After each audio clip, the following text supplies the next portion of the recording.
नमो उवत्मायानम् ॐ हे नमो योगे सब्बकामूलम्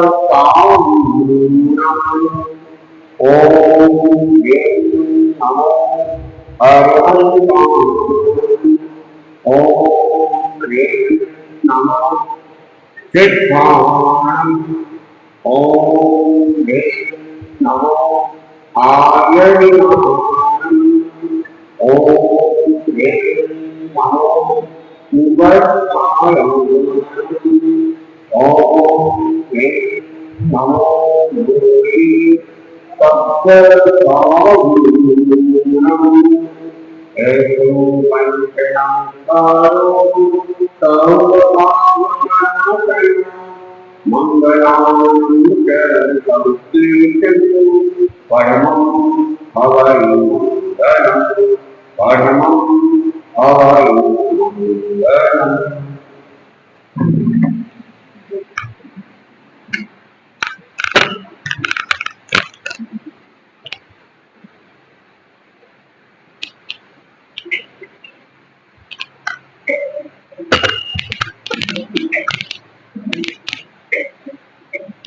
आराध्य के चरणों में पवित्र नमन। परम पावन आचार्य प्रवर के चरणों में पवित्र नमन। मुनि विष्णु कुमार स्वामी के चरणों में पवित्र नमन। उपस्थित धर्म के श्रद्धा से नमन करे हम तेरा चरण करे हम कर समरण करे हम महावीर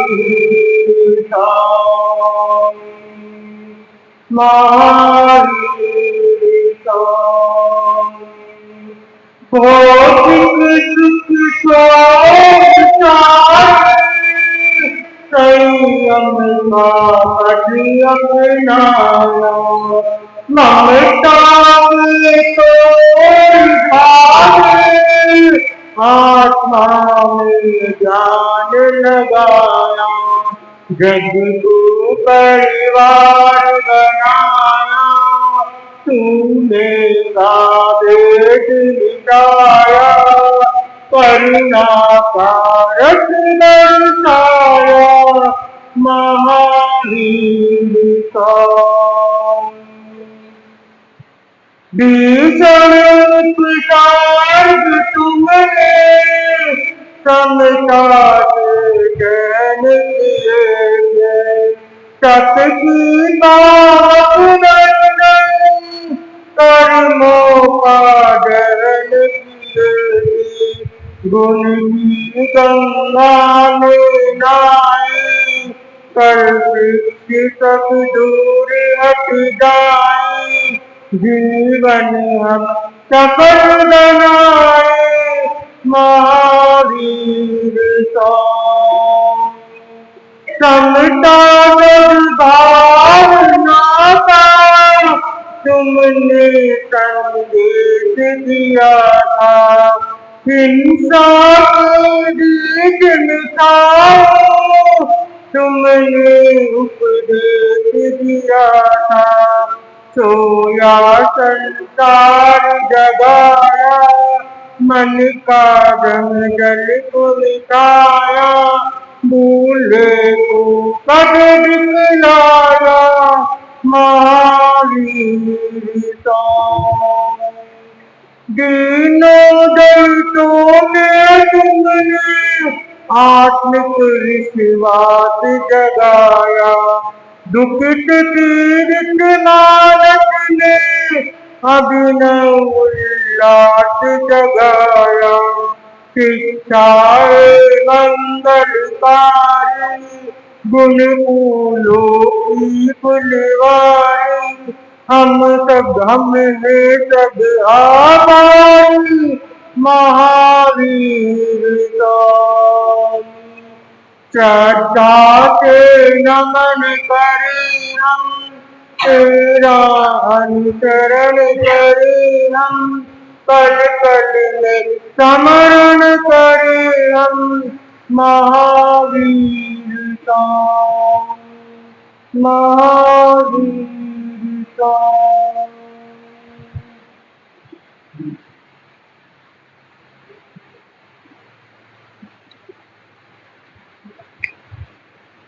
कर्मों को कोई न टाल सके, कर्मों की गति न्यारी कोई न जान सके, कर्मों की गति न्यारी।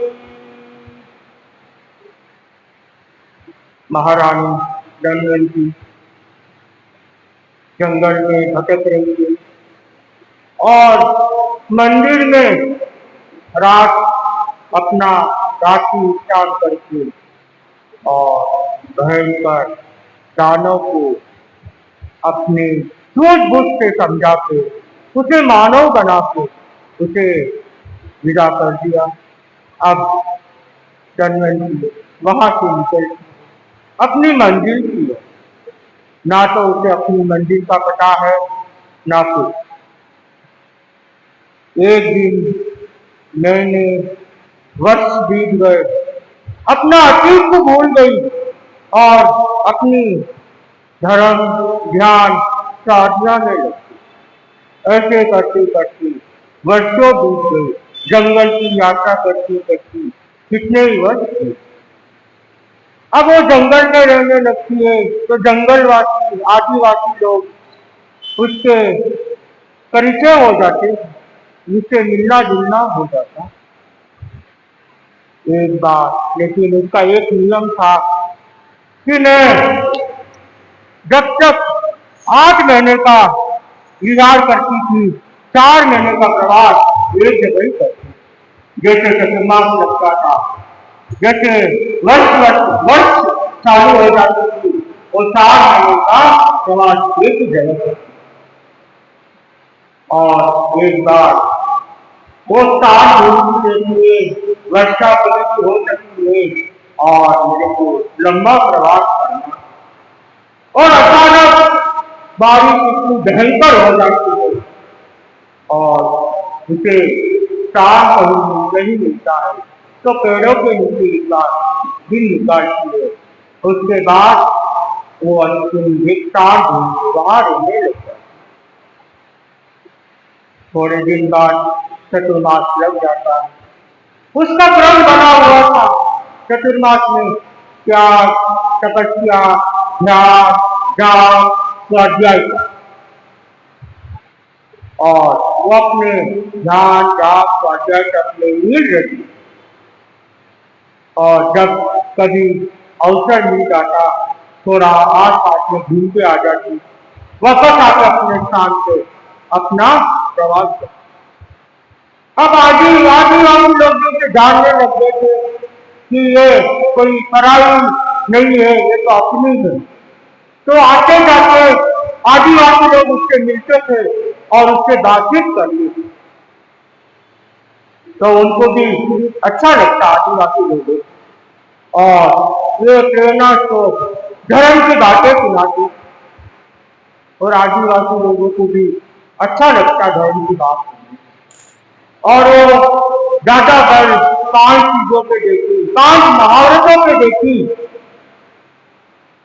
जैसे अहिंसा, सत्य, अचौर्य, ब्रह्मचर्य और अपरिग्रह। इन 5 पे जोर देते आदिवासी लोगों को समझाती कि आप अहिंसा मत करो, आप कोई दूसरा काम करो, आप जंगलों में जानवरों को मत मारो, ऐसा अपना बोध देते। और आदिवासी लोग भी बहुत उससे खुश थे और उन्होंने इसको संबोधित कर दिया माँ तुम्हारी, ये तो मेरी माँ, जिसमें कि वो उम्र में बहुत छोटी और सुंदर थी, फिर भी उसे माँ का नाम दिया। अब जो भी आदिवासी लोग वहां से गुजरते वो कहते चलो माँ के यहाँ जाते, फिर आगे चलते। वो प्रेरणा देती आदिवासी लोगों को कि तुम गांवों में जाओ, काम करो, वहां से कुछ लेके आओ और अपना गुजारा करो, यहाँ जानवरों को मत मारो, हिंसा होती है। और इसी प्रेरणा के साथ आदिवासी लोग धीरे धीरे बदलने, समय समय पे अपना ध्यान स्वाध्याय करती और उसी के साथ इसने अपना प्रवचन का क्रम चालू कर दिया। जो आदिवासी लोग आ जाते थे, बैठ जाते थे और उसको कुछ न कुछ सुना देते, ऐसा क्रम उसे चालू हो गया। और आसपास गांवों में जब काम करने जाते थे तो वो कहते थे हमारे यहाँ एक माँ आई है, बहुत सुंदर है, बहुत जवान भी है, बहुत सुंदर है और बहुत बुद्धिमान भी। वो हमें लोगों को ज्ञान देती है और हम लोगों को शिक्षा देती है। तो गांव वासी को कहते हमें भी उस माँ के दर्शन करने हैं। वो कौन सी तपस्वी है जो हमें भी देखना है। आप इतना गुणगान गाते हो तो हम भी आएंगे उस माँ के दर्शन करने। और अब वो रानी माँ के रूप में प्रकट हो चुकी और उसका 4 महीने का क्रम ऐसे ही चलता। कोई आके उसको बोध देना और अपने ज्ञान जाप स्वाध्याय में सबसे मिल रहे। एक घटना सुनाती है। एक गुरु और शिष्य होते हैं, उसका शिष्य का ज्ञान पूरा हो जाता है, ज्ञान प्राप्त कर लेता है। शिष्य के गुरु कहते हैं तुम्हारा ज्ञान पूरा हमने दे दिया है, अब तुम जा सकते। वो विनम्र भाव से वंदना करके कहता है आपने खूब खूब कृपा कराई, आपने मुझे ज्ञान बख्शाया, आपने खूब खूब कृपा कराई, आपको मैं दक्षिणा में कुछ देना चाहता हूँ। गुरु कहते हैं दक्षिणा में मुझे बहुमूल्य चीज नहीं चाहिए। ठीक है, शिष्य कहता है गुरुदेव आप फरमा दो आपको क्या चाहिए। तो गुरुदेव फरमाते हैं कि ऐसी चीज लाओ जो इस दुनिया में काम नहीं आती हो, बेकार हो, ऐसी चीज मेरे को आप दे सकते। अब वो सोच के पड़ जाता है ऐसी कौन सी चीज है जो मैं गुरुदेव को भेंट करूं जो इस संसार में काम नहीं आती। वो गुरुदेव से विदाई लेता है और कहता है जब भी मेरे को वो चीज मिलेगी लाके देने का भाव। और वहां से विदाई लेके सोचता सोचता जाता तो उसे मिट्टी दिखाई देती है। वो कहता है ये मिट्टी लेके चला जाता हो, ये तो कोई काम की है नहीं। गुरुदेव के पास जाता है, मिट्टी सामने रखता है, गुरुदेव ये कोई काम की चीज नहीं है, अब इसको कृपा करा लो। गुरुदेव फरमाते हैं ये तो बहुत काम की चीज है, इससे तो ईंटें बनती है, मड़के बनते हैं, दिए बनते हैं और बच्चों के खिलौने बनते हैं, ये तो बहुत काम की चीज। फिर वापस चला जाता है गुरु जी कहते वापस कोई चीज लेके आऊंगा। और जाते जाते एक बूढ़ी माँ खाना बनाती रहती है चूल्हे पे, तो वो राख निकालती रहती है। वो देखता है ये राख तो कोई काम की नहीं है, ऐसा करता हूँ मैं गुरुदेव को राख दे देता। वो बूढ़ी माँ के पास चला जाता है, माँ जी मैं बहुत दूर से आया हूँ, तो बेटा आया तो खाना खा ले, खाना बना हुआ है, मुझे खाना नहीं चाहिए। तो बोल तेरे को क्या चाहिए, विश्राम करना तो विश्राम कर ले, फिर विश्राम भी नहीं करना, क्या चाहिए बोल। तो बोलते मेरे को थोड़ी सी राख दो। फिर क्या करेगा राख का, तेरे क्या काम आएगी राख, कि नहीं मेरे को ना मेरे गुरु को दे दे। तो उसे थोड़ी सी राख दे देता है। वो बूढ़ी माँ उसको राख देती है, वो राख लेके वहां गुरुदेव के पास पहुंच जाता है।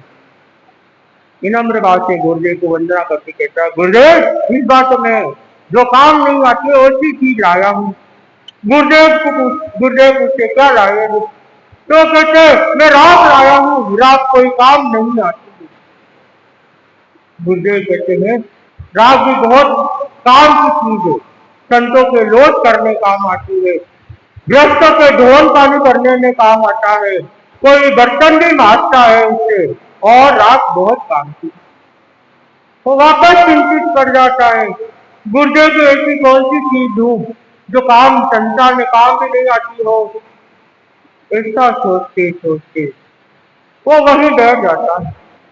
गुरुदेव को निवेदन करता है, गुरुदेव मैं 1-2 दिन यहीं रहना चाहता हूँ, उसके बाद जाना चाहता हूँ। गुरुदेव कहते हैं रह सकते, मेरी कोई मनाही नहीं। 2-3 दिन हो जाते चिंतन करते करते उसके दिमाग में आता है अब तो मेरे पास एक ही चीज है देने की, वो है मेरा अहंकार। अगर मैं मेरा अहंकार महाराज गुरुदेव को दे देती करूँ तो मेरा अहंकार कोई काम का तो है नहीं, ना तो मेरे काम आएगा। गुरुदेव जी ऐसी चीज मांग रहे हैं जो उनके भी काम नहीं आए, मेरे भी काम नहीं आए, तो मैं मेरा अहंकार दे देता हूँ। गुरुदेव के पास चला जाता है, वंदना करता है और विनम्र भाव से कहता है गुरुदेव आप कृपा कराएं, बोलो इस बार क्या लाए हो। तो गुरुदेव मेरे पास तो एक चीज है देने के लिए कि मेरा अहंकार मैं आपके चरणों में अर्पित करता हूँ, मैं आज के बाद कभी किसी चीज का अहंकार नहीं करूंगा। तो गुरुदेव खुश हो जाते हैं। गुरुदेव कहते हैं मैं भी यही चाहता था कि तुम अपनी बुराई मेरे पास छोड़ के जाओ कि तुम्हारा कल्याण हो सके, तुम्हें मोक्ष मार्ग मिले। अगर जब अहंकार नहीं होगा तो तुम्हें मोक्ष मार्ग का रास्ता जल्दी से मिल जाएगा। इतनी बात सुनते ही गुरुदेव और शिष्य खुश हो जाते। गुरुदेव कहते हैं मैंने मेरे शिष्य को जो पढ़ाया लिखाया इतना ज्ञान दिया बेकार नहीं गया। कम से कम अपना दिमाग लगा के कम से कम ये तो लेके आया कि मेरे को क्या भेद करनी है, और अपना अहंकार यहाँ पे भेद करके गया है। अब मेरा शिष्य का कल्याण हो जाएगा तो गुरु भी बहुत आनंदमय हो जाता। माँ रानी चंद्र सबको कहती है कि आप भी अहंकार मत करो, किसी चीज का अहंकार मत। यह अहंकार कभी नहीं साथ चलने वाला, अपने को जो भी है यही रह जाएगा। हम अपना कल्याण कैसे करें तो आप प्रभु का नाम ले जप करें और आदिवासी लोगों को भी धार्मिक बना दे। ऐसे दिन बीते बीते लगभग 4 महीने पूरे होने आ जाते और आस पास के गांव के लोग उसे देखने के लिए आते ही रहते हैं। कभी सन्यासी आता है तो कभी कोई घटाधार आता है, कभी कुंडल से आता है, कभी कोई आता है। लगातार वहां पे भीड़ लगी रहती है कि माँ कौन है, वो कौन सी किस दुनिया से आई है, और उसे देखते ही उसकी सुंदरता देखते ही लोगों का मन उछल उठता है। कहती है हमें तो यही रहना है, 2-4 दिन यहाँ रहते माँ की सेवा करते। ऐसे ही वहां लोग ठहरने लग जाते। वहां देखते माँ के चरणों में एक महल मेले की तरह भर जाता है। लोगों का आवागमन इतना बढ़ जाता है कि बस सारा दिन वो दिन कहाँ गुजरता है पता ही नहीं चलता, और सारा दिन उसे उपदेश देना, उनको समझाना, धर्म के बारे में उनको समझाना, वो उस क्रम में लग जाती है और वो अतीत को सब भूल चुकी होती है। अब उसे अतीत से कुछ लेना देना नहीं था और यहाँ अपना ज्ञान जाप स्वाध्याय में अच्छी तरह से खुल जाती। अब आगे देखते हैं अब कौन कैसे वहां रहते हैं और कितने दिन वहां और रहती है। चतुर्मास पूरा होने के बाद फिर आगे कहाँ जाती है। अब चलते हैं, मैं अपनी कहानी भी साथ में बता रहा था। तो मुनि जी ने मेरे को थोड़ी सी ऊंची आवाज में बात कर दी तो मैं कीर्ति कुमार जी स्वामी के पास चला गया कि मेरे को घर जाना है, कोई काम है तो घर जाना। तो कीर्ति कुमार जी स्वामी ने कहा इस बार जा रहे हो पूरा काम निपटा के आना, कोई काम वापस बाकी मत रखना। मैंने गुरुदेव को निवेदन करना है, आप कल मंगल पाठ करने आओ तो मैं निवेदन कर। और घर पे फोन करके टिकट बुक पूरा करवा दिए। अगले दिन शाम की गाड़ी थी और मैंने महाराज को निवेदन किया मैं तो घर जा रहा हूँ। तो महाराज ने कहा ये क्या बात है, हर 2 महीने से घर जा रहा हूँ, तो तेरा तो मोह तो छूटा ही नहीं, तू क्या दीक्षा लेगा। तो मैंने कहा महाराज काम है, बैंक अकाउंट सब चालू है, बहुत सारे काम बाकी है, वाइफ का अकाउंट, गुड़िया का अकाउंट, ये सब जॉइंट अकाउंट भी है, अकाउंट अलग भी है, उनको भी ट्रांसफर कराना है। काम तो लंबा चौड़ा है, टाइम भी लगेगा। और दीक्षा फरमाने के बाद क्या पता कितने दिन की छुट्टी मिले और अब मैं इधर के काम में लगूँ या कहीं जाना हो तो वहां जाऊँ, तो मैं अभी ये सब काम करके आ जाता। फिर अगले दिन गुर्दे से मंगल पाठ सुन के घर के लिए रवाना हो गए और घर चला गया। अब वहां पे मेरे भतीजे भतीजी दोनों, अब आपको जाने नहीं देंगे, हम बार बार आते हो जाते हो आते हो जाते, अच्छा थोड़ी लगता है, नहीं रहो घर पर। आप नहीं हो तो हमको बहुत तकलीफ पड़ती है। बोले तुम लोगों को और क्या तकलीफ हो गई, तुम्हारे मम्मी पापा है। अरे मम्मी पापा तो है, लेकिन जो आप लोग खिलाते हो पापा तुम भी नहीं खिलाते रोज रोज, आप यही रहो और है ना, रोज अब अपन होटल से बुकिंग करते रहेंगे, ऑनलाइन मंगाएंगे और अपने यहाँ रोज खाएंगे, यही रहो कहीं नहीं जाए। बोला हाँ अभी तो थोड़ी सी। और इतने में कुछ दिन वहां रह के थोड़ा बहुत काम टाइम काम ऊपर का काम कर लिया। मेरा अकाउंट चालू था, मैं बोला दीक्षा तक तो मेरा अकाउंट रहने दे, दीक्षा के बाद में दीक्षा फरमाने के बाद क्लोज कर देंगे, बाकी सब ट्रांसफर करना था उनका, सब ट्रांसफर करके वहां का काम से फ्री। मुझे छत्तीसगढ़ की ओर याद कर रहे थे और मेरे को भी लगभग 15 दिन हो चुके थे। इतने में मुनि सिद्ध समझ थे उस समय, तो उनका समाचार आए, नाथद्वारा में शिविर लग रहा है 5 दिन का, आप घर पे हो, आना चाहो तो आ जाओ। 2-4 दिन की बात थी, 2-4 दिन में तो जाना ही था, तो मैंने भी सोचा चलो घर पे बैठे हैं शिविर अटेंड कर लेते हैं। तो घर पे कहा मेरी टिकट बुक करा दो, मेरे को नाथद्वारा जाना है। भैया ने कहा इसका तो रोज का काम हो गया है, आज उधर जाना है, आज उधर जाना है, आज उधर जाना है, और टिकट बुक करवा दी। अब देखते हैं नाथद्वारा जाके क्या होता है, कैसे होता है, इसी के साथ हो।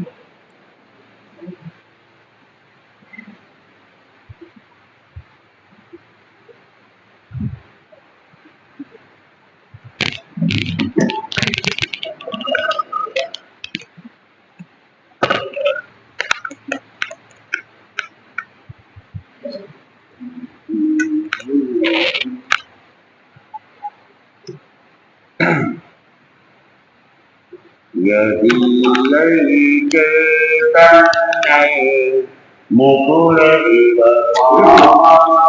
भासिदधिकः समं भान्ति गोप्य जयजनिलसन्तान्तरहिता जगत्साक्षी मार्ग प्रकटन करो भानुरिवयो महावीर स्वामी नयन सत्यगामी भवतु मे महावीर स्वामी नयन सत्यगामी भवतु मे।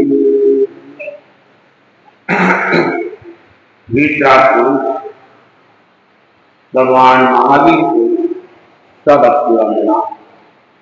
वीतरागता के महान साधक महातपस्वी युग प्रधान आचार्य श्री महासमुद्र को सब वंदना। मनुष्य मोक्ष कुमार प्रतिष्ठा परम प्रभु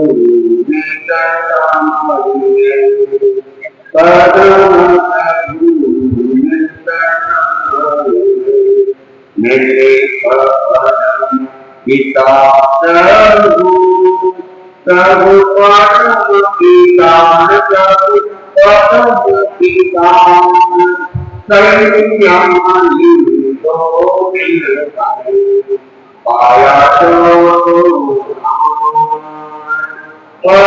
ज्ञान सुगंध प्रभु न्याय पाया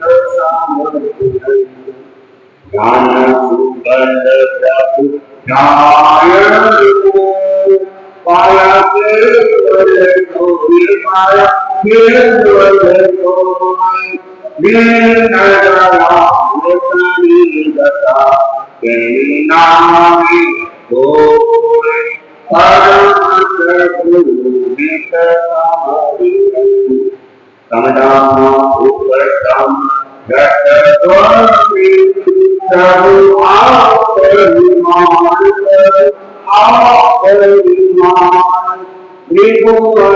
तिल तुम्ही जनी तुम्ही जनक समान पर्वत भूमि तैसमो तुझ ऊपर करूं जीतो तुझता मानी जोड़ी तुझता मानी जोड़ी शरण करता करूं मन मांगित होए भरत भूमि तैसमो सुखदायक साहु जन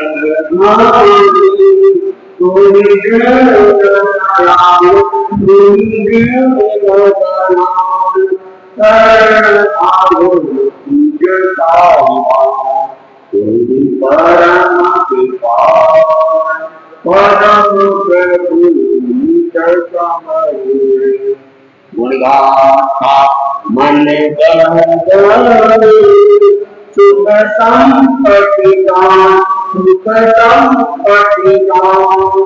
निगल के समरण किया स्वामी परम कल्याण परम प्रभु मुख समये उन्हें भाद्रवे सुधि भाद्रवे सुधि भाद्रवे परम प्रभु रक्षाणां वो भरत विशेष परम प्रभु नित समये परम प्रभु नित समये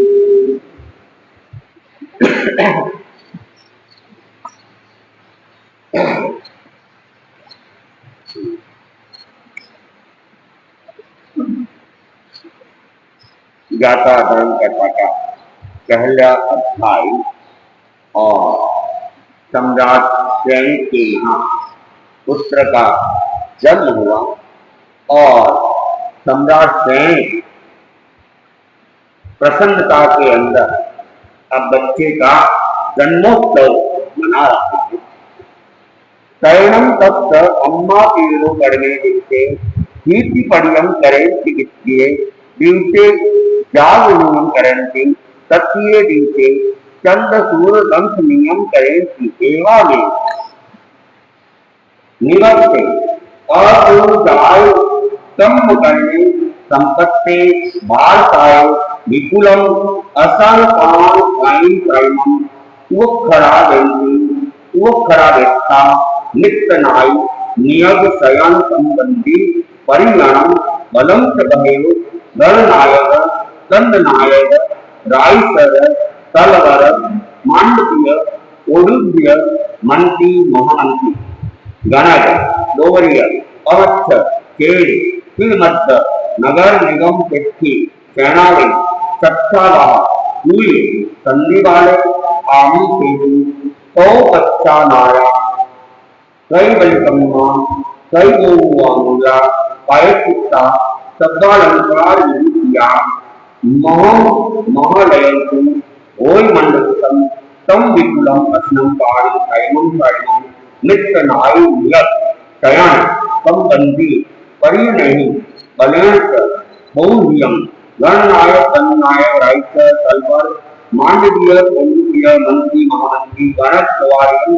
अमक्कल के नगर निगम सेठी सेनावली तथा गई दूय संधि वाला नहीं सच्ची आशायमाना विचायमाना परिभायमाना परिभुज्यमाना एवं च नम विहरन्ति ब्रह्माणं अम्मं इमं कार्वस्य गब्बस्वत्त के समानस्थ अकाल देवतु दोवले पाप दिए तम ओनम अम्मं दारवे लेहे नामेणं तस्य दारवस्य अम्मा पीरो ऐमेयात्वं मोन्नम नुनिष्पणं नामस्कृतं करे तिनेय।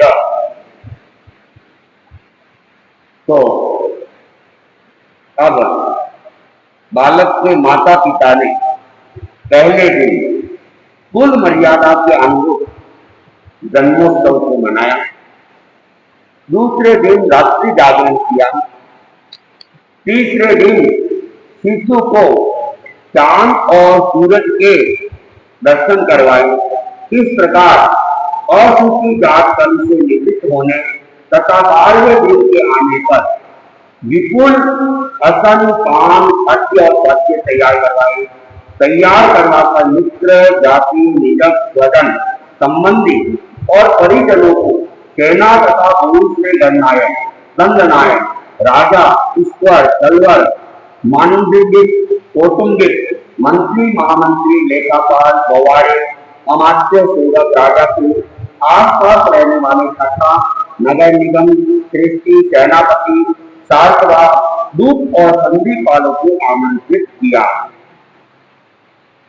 उसके बाद स्नान बलिकर्म और कौतुक मंगल प्रायश्चित सब प्रकार के अलंकार से विभूषित हो सुविशाल भोजन मंडप में मित्र जाति निकट स्वजन संबंधी और परिजनों के साथ तथा सेना एवं मनुष्य गणनायक राजा ईश्वर तलवर मांडविक कौटुंबिक मंत्री महामंत्री लेखापाल गौवारिक अमात्य सेवक राजा के आसपास रहने वाले तथा नगर निगम श्रेष्ठी सेनापति शास्त्रा दूत और संधि पालों के साथ असन पान मत्स्य और सर्दी का आस्वादन और विशेष आश्वासन करते हुए परस्पर बांधते हुए और खाते हुए विहार करने लगे। भोजनों प्रांत में आचमन कर साफ सुथरे और पवित्र हो बैठने की स्थान पर आए। उन मित्र जाति निजक स्वजन संबंधी परिजनों और सेना को और दूसरे गणनायकों को सत्कृत सम्मानित किया।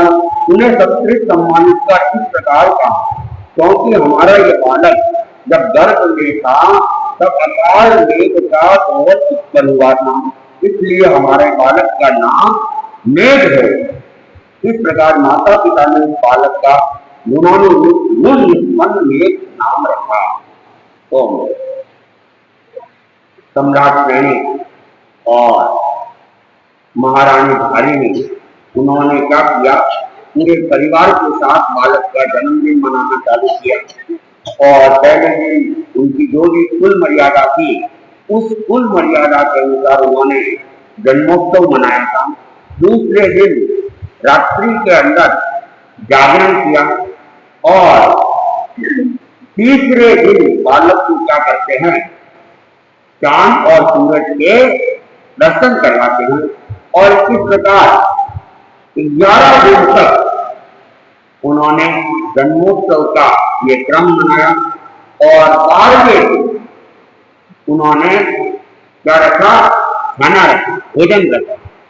12वें दिन भोजन रखा और भोजन के अंदर उनके जो भी स्वजन थे जातिजन थे और जो दरबारी थे मंत्री सेनापति या तो नगर के जो श्रेष्ठी वगैरह थे नगर के थे उन सबको आमंत्रित किया और उन सबको आमंत्रित कर उन सबके साथ में क्या किया, भोजन वगैरह किया। और भोजन होने के बाद जब हाथ वगैरह धो लिए मुंह धो लिए पवित्र होने के बाद एक स्थान पर बैठने की सारी व्यवस्था थी, वहां सब एकत्रित हो जाते हैं और उन सबके सामने फिर बालक को लाया जाता है और सम्राट श्रेणी अपने स्वजनों घाटियानों सेनापतियों मंत्रियों के सामने बात रखते हैं कि बालक जब गर्भ में आता है तो उसको अकाल मेघ का जोश उत्पन्न होता है, इसलिए मैं चाहता हूं कि मेरे इस बालक का नाम क्या रखे, मेघ रखे। तो सबने उत्साह के साथ सम्राट की बात को शिरोधार्य किया और कहा आपको जो उचित लग रहा है वह हमें भी उचित लग रहा है और इस बालक का नाम इसके गुणों के अनुरूप ही होना चाहिए। जब ये गर्भ में था मेघ का दोष उत्पन्न हुआ है तो इसका नाम मेघ रखना ही उपयुक्त है। तो सब लोगों ने कहा खुशी के साथ प्रसन्नता के साथ उस नाम को उन्होंने स्वीकार कर लिया।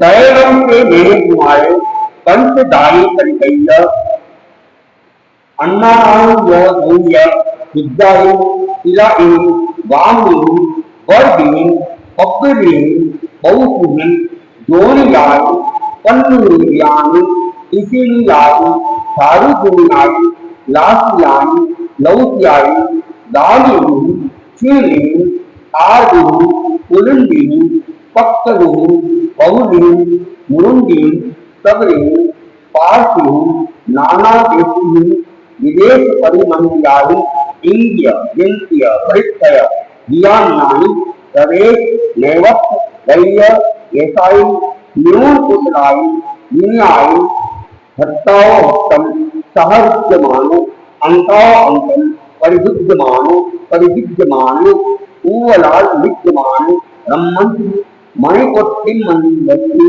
परिविद्यमानो निर्वाय निर्वागायन्ति विकंदर मल्लिनेव संपद वायवे सुरुन सुरुन वट्टई। अब वो सम्राट सैनिक का पुत्र जिसका नाम रखा गया नेक कुमार के नाम से वह प्रख्यात होता है। वह कुमार ने पांच भाई माताओं के अंदर एक क्षीर धात्री, मज्जन धात्री, क्रीडन धात्री, मंडन धात्री और अंक धात्री से परिदेश तथा अन्य अनेक परिचारिकाओं के जैसे पूजा गिरासी भावनी बड़गी बरबड़ी बकुसी यवन पल्लविका इसलिका हारुगुनिया लाभक यशुकी द्राविड़ी कुंडलिकी अरबी पोलिंदी पक्वनी पहली मुरुंडी सबरी और पारसी की नाना देशीय और विदेश की शोभा बढ़ाने वाली इंगित चिंतित और पारसी को जानने वाली अपने देश के नेपथ्य और वेश को धारण करने वाली निपुण कुशल और विनित चेतिकाओं सेविकाओं चक्रवाल वर्षलर कंठी पुरुष और महत्तर ग्रंथ से घिरा हुआ रहता था। वह एक के हाथ से दूसरे के हाथ में लिया जाता, एक की गोद से दूसरे की गोद में बैठाया जाता, उसे लोरी दी जाती, उसका लालन पालन किया जाता, मणि पुष्पित सुरम्य कांगन से खिलाया जाता। इस प्रकार वह निर्वाह और निर् यादात गिरिकंद्रा में आलिंग संपत के पौधे की भांति सुखपूर्वक कर रहा था। तो अब नेक कुमार का लालन पालन हो रहा है। तो लालन पालन में पांच भाई माताएं उनका लालन पालन कर रही है और पांच भाई माताओं के अलावा भी अनेक परिचारिकाएं थी जो विभिन्न देशों की और विदेशों की भी थी और वे अपने अपने देश विदेश के वस्त्रों को धारण किए वेश को धारण किए हुए वे सेविकाएं भी अपने अपने ढंग से नेक कुमार के लालन पालन में अपना योगदान दे रही थी और निरंतर कोई न कोई दासी परिचारिका नेक कुमार को उठाए रखती थी और नेक कुमार सुंदर बालक का सबकी इच्छा होती थी कि मैं अपने हाथ में लूं, मैं अपने हाथ में लूं। तो फिर परिचारिकाएं एक के बाद एक उसे अपने पास में लेने का प्रयत्न करती और फिर उन्हें लोरी वगैरह सुनाती और स्नान इत्यादि करवाती। इस प्रकार नेक कुमार का क्या हो रहा है, लालन पालन होता जा रहा है। तैनम के सबसे मेहनत कुमारक अम्मा बीजो अनुपुजनम नाम करणम च पच्चय मर्दम च पंच कमंडम च सोलो वर्णम च महिया मैया इति सत्कार समूह एनम करेषु। कुमार नेक के माता पिता ने महान नृत्य और सत्कार समुदाय के साथ क्रमशः उसका नामकरण संस्कार, फिर अन्नपासन संस्कार, संक्रमण संस्कार और शिक्षा धारण संस्कार संपन्न किया। तो भारतीय परंपरा के अंदर कितने प्रकार के संस्कार होते हैं? कितने प्रकार के संस्कार होते हैं पता है? नहीं। प्राचीन काल के अंदर और वर्तमान में भी जन्म से लगाकर या जन्म से पहले से लगाकर मृत्यु तक 16 प्रकार के संस्कार मनाए जाते हैं। 16 प्रकार के संस्कार गर्भ धारण संस्कार से प्रारंभ होता है और मृत्यु तक ये संस्कार मनाए जाते हैं। तो जन्म हो गया, जन्म के बाद में नामकरण संस्कार भी हो गया, और अब उसके बाद में अन्नपासन, अन्न देने का भी संस्कार होता है। वो संभवतः 6 महीने बाद में विशेष मुहूर्त के अंदर ये संस्कार भी मनाया जाता है कि बालक के मुंह में अन्न का पहला कौर, वर्तमान में शायद अपने यहाँ ऐसी कोई परंपरा नहीं है, लेकिन संभवतः अभी भी 5-6 महीने तक बच्चे को अन्न वगैरह तो नहीं देते हैं, लेकिन संस्कार उसमें वैसे नहीं मनाया जाता है।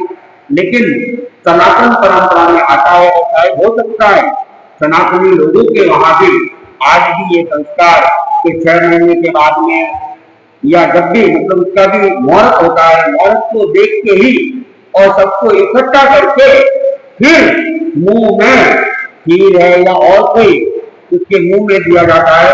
और जितने भी परिवार वाले इकट्ठे होते हैं वे अपने अपने हाथ से चम्मच में, छोटे चम्मच से उसे देने का प्रयास करते हैं।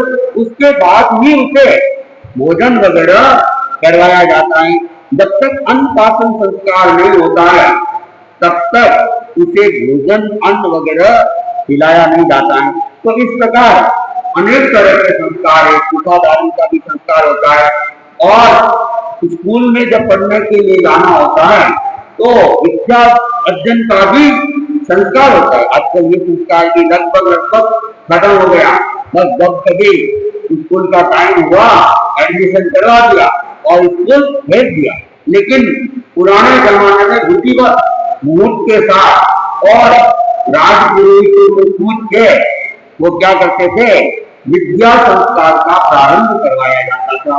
और जैसा कि अपन आषाढ़ी पूर्णिमा को गुरु पूर्णिमा के रूप में मनाते हैं, तो ये गुरु पूर्णिमा का दिन विशेष रूप से नवीन विद्या संस्कार प्रारंभ का मुख्य दिन रहा करता था, या फिर बसंत पंचमी का जो दिन होता था वह भी विद्या संस्कार की दृष्टि से विशेष दिन रहा करता था। तो जैसे जिसकी जो सुविधा होती थी उस दिन वो संस्कार कर दिए जाते थे।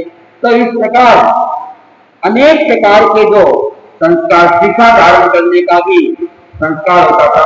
तो ये सारे संस्कार बालक नेक कुमार के परिसंपन्न हो रहे हैं। शयनम ते गुरु कुमारम अम्मा की साई रे कच्छ वास जाऊ के सोनम की सिंहकरण नूतन की कला युक्त उन्नति। कुमार ने जब कुछ अधिक 8 वर्ष का हुआ तब माता पिता शुभ तिथि, करण और मुहूर्त में उसे कलाचार्यों के पास में ले गए। तो अब वो बच्चा जब 8 साल का हो जाता है, प्राचीन काल के अंदर बच्चा जब तक 8 साल का नहीं होता उसके दिमाग के ऊपर कोई बोझ नहीं रहता, बस मस्ती के साथ खेलो कूदो। तो बच्चे को पढ़ाई वगैरह उस समय तक कराने का कोई परंपरा नहीं थी।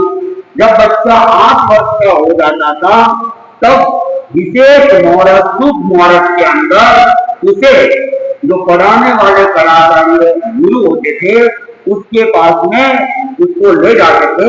फिर कलाचार्य अपने ढंग से उसे क्या है विद्याधन करवाते थे। तो नेक कुमार जी जब 8 वर्ष का हुआ, भगवान महावीर का भी आप लोग सुनते हैं कि 8 वर्ष के लिए थे तब उनको पढ़ाने के लिए ले गए थे। तो नेक कुमार को भी 8 वर्ष की अवस्था में, और आजकल तो 2.5 वर्ष की अवस्था में ही 1 साल में तो यहाँ तो नहीं हो रहा है। अभी तो सरकार ने अब तो बैन भी लगा दिया है, लेकिन 4 साल का कर दिया है। अब तो सरकार ने बैन कर दिया है कि 4 साल से पहले एडमिशन भी अब नहीं हो, क्योंकि बहुत ज्यादा आती हो गई थी। 2.5 साल में ही बच्चे को वहां भेज दिया जाता था। तो ऐसी स्थिति के अंदर सरकार को भी सोचना पड़ा। कई समस्याएं भी पैदा हो गई होगी, टीचर के सामने भी कई समस्याएं पैदा हो जाती है। तो जब कोई चीज की अति होती है तो फिर उसका निवारण भी करना पड़ता है। तो हम जब छोटे थे और गुजरात में मैं, तो वहां के स्कूल का नियम था 6 साल से पहले एडमिशन हमारा नहीं होता था। 6 साल का होता था तब ही एडमिशन वहां होते थे।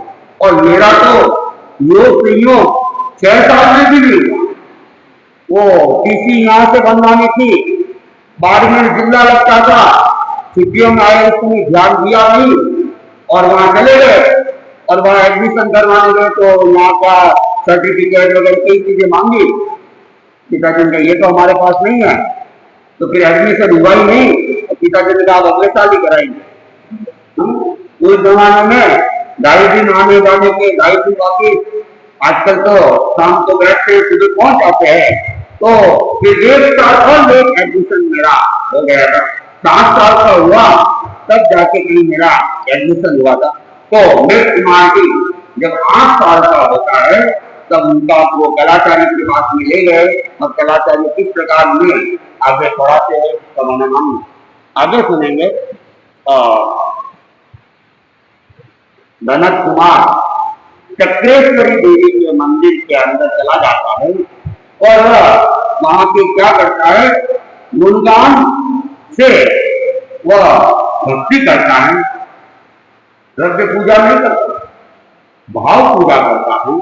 और उसमें चक्रेश्वरी देवी का मंदिर था और चक्रेश्वरी देवी किसकी आराधना थी, भगवान ऋषभ आदिनाथ की। तो धनत कुमार ने भी चक्रेश्वरी देवी की आराधना नहीं की, बल्कि वो जिसकी आराधना करती थी उसकी ही आराधना में धनत कुमार लग जाता है। तीर्थंकर स्तुति के अंदर लग जाता है। भगवान ऋषभ की आराधना में धनत कुमार अपने आप को नियोजित करता है। जय आदि प्रभु, जय आदि प्रभु, जय आदि प्रभु, जय आदि प्रभु, दो मुझको आत्म समाधि प्रभु, दो मुझको आत्म समाधि प्रभु, जय आदि प्रभु, जय आदि प्रभु। भौतिकता में सुख नाम नहीं, भौतिकता में सुख नाम नहीं, मिलता मन को विश्राम नहीं, मिलता मन को विश्राम नहीं। बढ़ती है अधिक उपास प्रभु, बढ़ती है अधिक उपास प्रभु, जय आदि प्रभु, जय आदि प्रभु, दो मुझको आत्म समाधि प्रभु, जय आदि प्रभु, जय आदि प्रभु। इस जगह न कोई अपना में, इस जग का झूठा सपना में, इस जगह न कोई अपना, इस जग का झूठा सपना। ममता मन की याद प्रभु, ममता मन की याद प्रभु, जय आदि प्रभु, जय आदि प्रभु, दो मुझको आत्म समाधि प्रभु, जय आदि प्रभु, जय आदि प्रभु।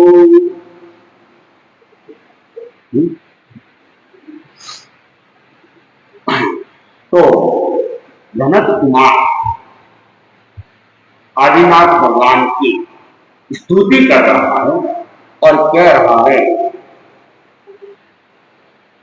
कि आदिनाथ प्रभु आपकी क्या हो, जय हो, विजय हो और आप मुझे क्या दे, समाधि दे, आत्म समाधि दे। ये याचना वह कर रहा है। हालांकि आप भी जानते हैं, हम भी जानते हैं, जो वितराग प्रभु होते हैं और जो सिद्ध हो चुके हैं वे तो कुछ देने वाले भी नहीं है। लेकिन हम उनकी भक्ति करते हैं और भावों से उन भावों को आत्मसात करने का प्रयास करते हैं, तो अब वो भी क्या मांग कर रहा है? मांग वही होती है जो दिल और दिमाग की इच्छाएं होती है। किसी के पास में धन की इच्छा होती है तो वो मंदिर में जाता है तो धन की ही मांग करता है, कोई पुत्र की मांग करता है। वैसे ही जैसी जैसी भौतिक सुख सुविधाओं की इच्छा मन में होती है वो देखता है भगवान से मांग ले, मिल जाए तो अच्छी बात है, नहीं तो बिना मिला हुआ तो ही। लेकिन सनत कुमार इसने कोई धन पुत्र पत्नी कुछ भी नहीं मांगा और वह तो भगवान के सामने कह रहा है कि मुझे क्या चाहिए, आत्म समाधि चाहिए। और वह कह रहा है कि भौतिकता में सुख नाम कि जितनी भी ये भौतिक समस्या है इसमें सुख का कोई नाम नहीं है। सनत कुमार जब घर पर था उसने व्यापार में खूब आगे बढ़ा, खूब कमाया और अर्जुन के साथ उसने विसर्जन भी किया, लेकिन आज लास्ट में क्या हुआ? वो कमाया हुआ धन भी सुख नहीं दे पाया, उसको घर छोड़ के धन छोड़ के घर से निकलना पड़ा और न जाने से कितने कितने कष्ट आए और फिर स्वर्ण नगरी के अंदर चला गया और वहां उसने महीनों के महीनों तक मेहनत की, श्रम किया और क्या बनाया? सोने की ईंटें बनी और वो सोने की ईंटें भी चली गई आपको और कुएं में और उसके कारण से उन ईंटों के कारण को ही कुएं में गिरना पड़ा। भाग्य योग अच्छा चाहते वो रास्ता मिल गया और वो वहां से निकल गया और देवी के मंदिर में आ गया तो वे सोने की ईंटें भी हाथ से चली जाती है। तो इसलिए वो कह रहा है कि भौतिक वस्तुओं में कोई सुख नहीं है और इससे मन को विश्राम भी नहीं मिलता है, मन शांत नहीं होता है और ज्यादा तनाव टेंशन चिंताएं बढ़ जाती है और कहता है बढ़ती है अधिक उपाधि पर। ये इन भौतिक वस्तुओं के कारण से उपाधियां बढ़ती है। उपाधियां क्या होती है? उपाधि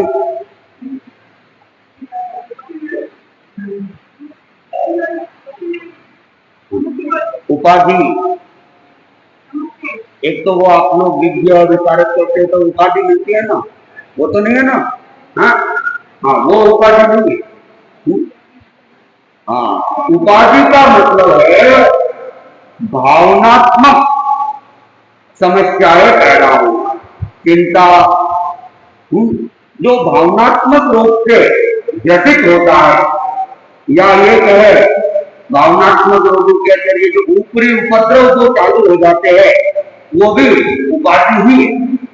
उपद्रव जितने होते हैं भूत पेट वगैरह के तो उनको भी उपाधियां कहा गया है। तीन चीजें हैं, आप लोग आत्म साक्षात्कार दीपिका के अंदर आदि व्याधि और उपाधि। तो जो भावनात्मक बीमारियां है वह है उपाधि और जो मानसिक बीमारियां है वो है आदि। आदि मन की बीमारियां, मनोविकार। और जो शारीरिक बीमारियां है उसका नाम है व्याधि। शरीर की बीमारी व्याधि, मन की बीमारी आदि, भावों की बीमारी उपाधि। तो ये कह रहा है कि भौतिक सामग्रियां उपाधियां भी पैदा कर देती है।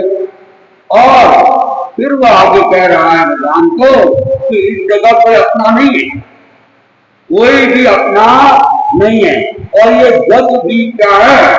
केवल झूठा सपना। इस जग के अंदर सब कहते ये मेरा है, ये मेरा है, ये पुत्र है, ये पुत्र है, ये पुत्री है, ये पत्नी है, लेकिन कोई किसी का नहीं है। जब तक स्वार्थ सदता है सब अपने हैं और जब स्वार्थ सदना पूरा हो जाता है तो कोई भी नहीं है। कोई बीमार हो जाए, बूढ़ा हो जाए, बिस्तर पकड़ ले तो एक ही कामना करते हैं, कब मरे, कब माथा छोड़े ना, मारवाड़ी कहावत है ना, मरे और माता। तो एक समय था कि उनके प्रति स्नेह के भाव रखते थे, और अब कामना करते हैं कि मर जाए तो मुक्ति मिले, लेकिन रोज रोज की सेवा ये बड़ा कठिन काम। तो यही स्थिति कि स्वार्थ भरा जगत में कोई अपना नहीं है, और ये सब समस्या को पैदा करने वाले। समय तो कम है, एक घटना अपने यहाँ की आती है, जोधपुर जो अपने तो नजदीक ही है, ज्यादा दूर भी नहीं है। और जोधपुर के महाराजा थे जसवंत सिंह, उनके जीवन की घटना बताई जाती है, और संभवतया सच्ची घटना ही है, क्योंकि व्यक्ति के साथ में जुड़ी हुई है। तो कहानियां तो कल्पना के साथ हो सकती है, लेकिन घटनाएं हमेशा सच्ची होती है। तो महाराजा जसवंत सिंह जी अपने आप में महान राजा थे, साथ में महान योगी थे। योग साधना में भी उन्होंने निपुणता को प्राप्त किया था। और महाराणा जसवंत सिंह जी भौतिक वस्तुओं के शौकीन भी पूरे थे, योगी भी थे तो भोगी भी पूरे थे। जो कहते हैं कि कम में सूरा से धन में सूरा, जो कर्म में सूरवीर है वो धर्म में भी सूरवीर हो जाता है। तो महाराजा जसवंत सिंह जी योगी होने के साथ योगी भी पूरे थे, खाने पीने का भी पूरा शौक था, और वस्त्रों का भी उनको बड़ा शौक, नई नई ड्रेसें बनवाना, नए नए ड्रेसें पहनना, ये उनके शौक थे।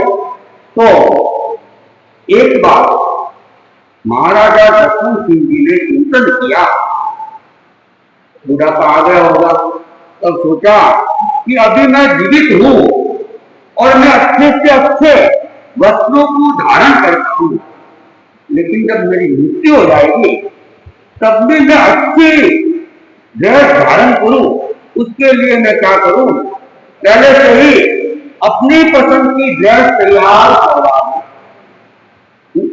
और परिवार वालों को बता दूं कि वे मेरे लास्ट में जब डेड बॉडी को ले जाया जाता है, स्नान करवाया जाता है, स्नान करवाने के बाद मुझे वही ड्रेस पहना।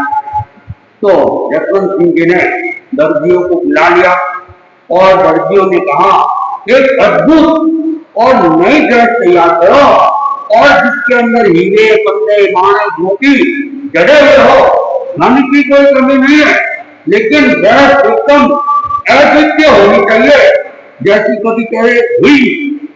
तो दर्जियों ने कहा ठीक है, खुली छूट भी देनी थी, और फिर महाराजा की तरफ से जितनी अच्छी ड्रेस बनाएंगे पुरस्कार भी उतना ही अच्छा मिलेगा। तो दर्जी लोग लग गए और उन्होंने एक अद्वितीय और अद्भुत ड्रेस का निर्माण किया, जिसमें अनेक तरह के हीरे मोती माणक वगैरह जड़े हुए थे, और ड्रेस को क्या दिखे, देखता ही रह जाए, ऐसी अद्भुत ड्रेस तैयार हुई थी। दर्जियों ने कहा, महाराज ड्रेस तो तैयार है, हुकुम कीजिए। और ड्रेस अपने आप में बड़ी अद्वितीय और अद्भुत है। तो महाराजा ने कहा ठीक है, दरबार के समय में उसे हाजिर किया जाए, और परिवार वालों को भी बताया कि आज अद्भुत ड्रेस आने वाली है, तो आज सबको क्या है, दरबार में हाजिर रहना।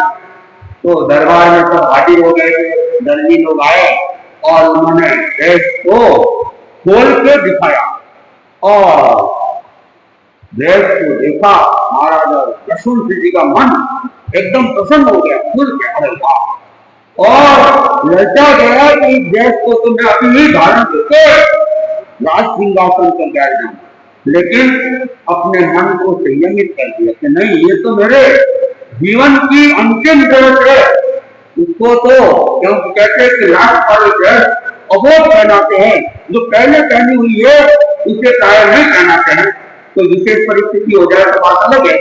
तो महाराजा जसवंत सिंह ने अपनी भावनाओं को सम्मिलित कर दिया और ड्रेस को वापिस अच्छे से समेट लिया गया और उसे भंडार के अंदर सुरक्षित रखवा दिया गया कि जब मेरा महाप्रयाण हो जाए, काल को प्राप्त हो जाऊं, तब ये ड्रेस।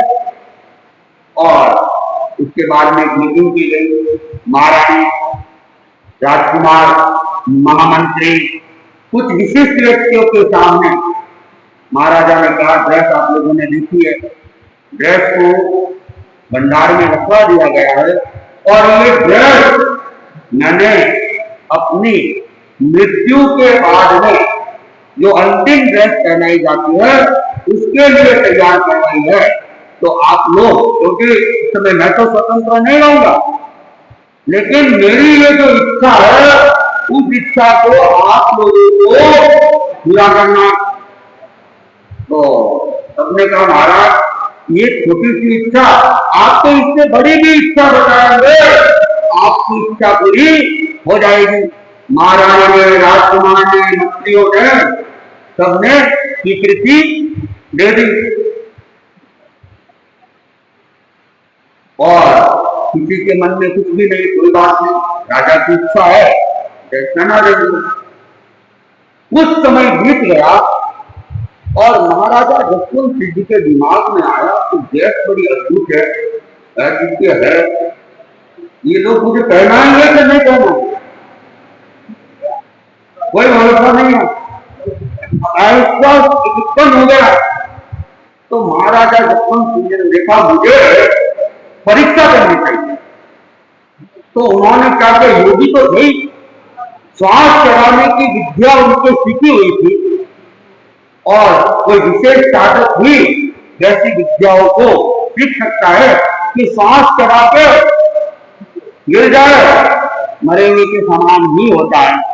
आचार्य भिक्षु ऐसा लगता है कि उनको भी ये योग साधना प्राप्त थी, तभी तो उन्होंने कहा था कि दो घड़ी अगर साधकों की बात है तो इतना तो मैं सांस रोक के भी रह सकता हूँ, ऐसा कोई सामान्य व्यक्ति नहीं कर सकता है। 2 घड़ी सांस रोकना यहाँ तो 2 मिनट की बड़ा मुश्किल हो जाता है, वहां 2 घड़ी आचार्य भिक्षु अगर उन्होंने बोला है तो बिना साधना के उन्होंने बोला होगा, ऐसा लग नहीं सकता है। और फिर बोला भी किसके सामने? अपने गुरु के सामने। कि अगर इतनी सी बात है, इतने से शुद्ध साधकपन में अगर मुक्ति मिल जाती है, मैं सांस रोक के रह जाऊंगा, तो ये अपने आप में बहुत बड़ी बात थी। तो महाराजा जसवंत सिंह जी, उन्होंने क्या किया, समय देखा, अवसर देखा और सांस चढ़ा के गिर गए, धड़ाम से गिरे और दरबारी इधर के तो मुख्य द्वारपाल वगैरह थे आगे आगे, और एक महाकाल महाराजा गिर गए और चारों तरफ कथा करनी होती। वैद्यों को बुलाया गया और वैद्यों ने नारी देखी तो नारी तो काम नहीं कर रही और घोषणा हो गई, महाराजा जसवंत सिंह जी मृत्यु हो गई। और मृत्यु के बाद तो रोना रोना सब चालू होने लगा, लोग इकट्ठे होने लग गए और उनके क्रियाकर्म की तैयारियां भी चालू होने लगी। जब क्रियाकर्म की तैयारी हुई तो फिर नाम वगैरह कराई, ड्रेस पहनाने की बात हुई थी, तो वहां एक बार फिर एक मीटिंग होती है, क्योंकि भंडार से ड्रेस की मंगवा दी गई।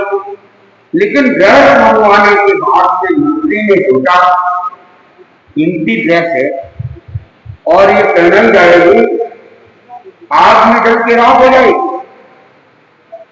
और कुछ होना नहीं है। ठीक है, महाराजा की इच्छा थी, लेकिन ये तो जीवित व्यक्तियों की इच्छा है, मरने के बाद तो क्या फर्क पड़ता है। लेकिन मंत्री बेचारा क्या करे।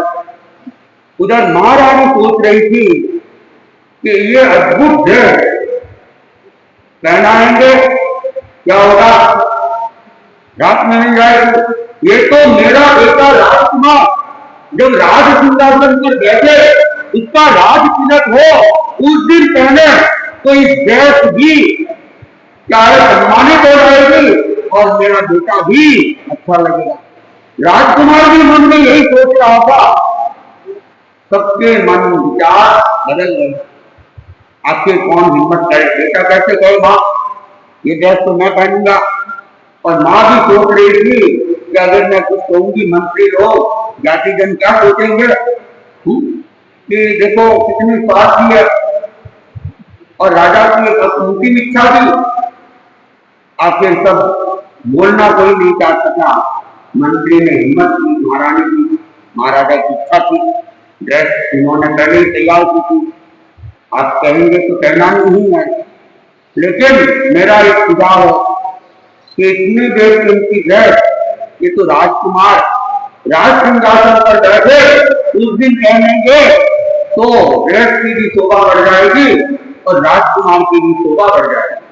राजा के लिए और कोई कीमती से कीमती ड्रेस पहनाई जा सकती है, कीमत की कोई बात नहीं है।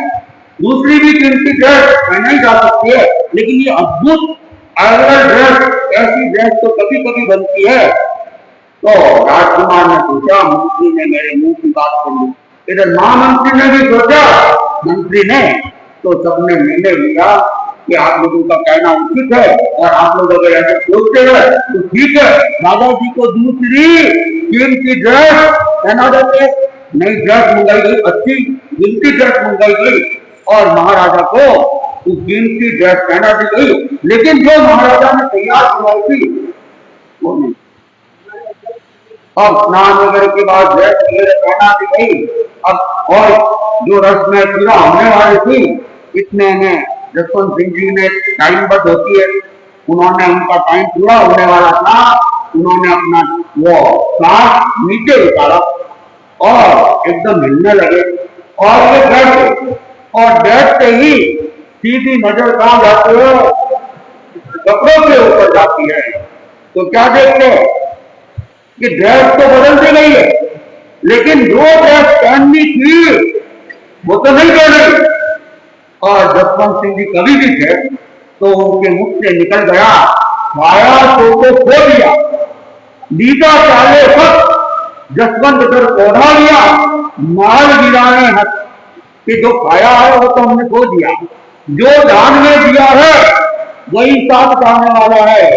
और जब आंखें बंद हो जाती है, जसवंत कर पौधा लिया, माल गिरा है, जितना भी माल है वो दूसरों के हाथ में लग जाएगा। तो ये दुनिया ऐसी स्वार्थी है, कोई किसी का नहीं। जब तक अपन है सब कहते आपके आपके आपके आपके लिए सब कुछ है, लेकिन समय पे सब बदल जाते हैं।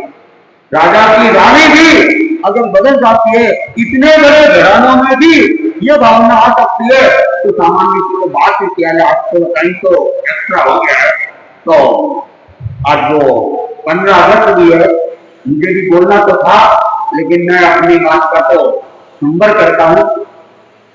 और महिला मंगल नहीं अपने एक गीतिका प्रस्तुत कर रही है। और आज का जो एक दिवस के त्याग है, खजूर खाने का त्याग है। और जब तक महिला मंडल गीत के लिए तैयार हो, तब तक उपवास आकाशन के प्रत्याचार, देव धर्म की ताकतों, कल सवेरे सूर्योदय तक तीनों आर्ज के त्याग है, रात को 4 आर्ज के त्याग है, कच्चे पानी के त्याग है। और आकाशन के प्रत्याचार,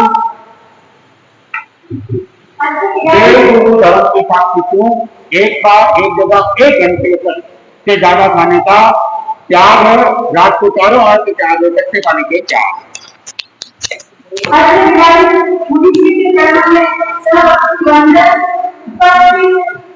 श्रद्धालु भाई बहन, आप सबको बिना स्वतंत्र भारत की बहुत बहुत शुभकामनाएं। जय जय भारत। महिला मंडल की बहनें स्वतंत्रता दिवस पर सभी को याद रखेंगी, अपने गीत के साथ करेंगे। अंबर में जब लहराए तो सबके मन को भाए, जो बिछड़ गए हैं हमसे हमें उनकी याद दिलाए तिरंगा ये जानते जाना ये ईमान हमारा है तिरंगा ये जानते जाना ये ईमान हमारा है ये दरिया रंग रहे ऊपर और नीचे ये मोर रंग जो बीच में दिल्ली से हो बलिदान शान खुशहाली का ये एहसास दिलाए हम बड़े हमेशा आगे ये उन्नति राह दिखाए तिरंगा ये जानते जा रहा है ये ईमान हमारा है इस डंडे के लिए खिलौने बनी जान हमारी रब जाके बनियान से आजादी है पाई जो शहीद हुए हैं सरहद पे वो याद रहे कुर्बानी हम झुकने नहीं देंगे जो है भारत की निशानी तिरंगा है जान से जा रहा है ये ईमान हमारा है हम बड़े जब लहराए तो सबके मन को भाए जो बिछड़ गए हैं हमसे हमें उनकी याद दिलाए तिरंगा ये जान से प्यारा है ये ईमान हमारा है तिरंगा ये जानते प्यारा है ये ईमान हमारा है